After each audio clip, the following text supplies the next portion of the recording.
ফোনত পেপে সদায় ৰাতি পেপে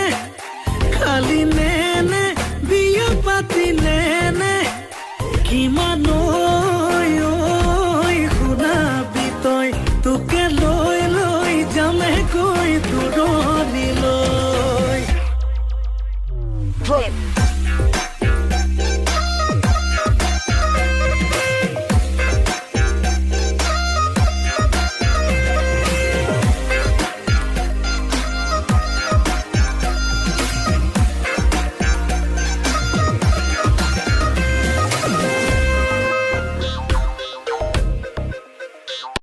ফোনত পেপে সদায় ৰাতি পেপে খালি নেনে বিয়া পাতিলে নে কিমান শুনাবি তই তোকে লৈ লৈ যামে গৈ দূৰণিলৈ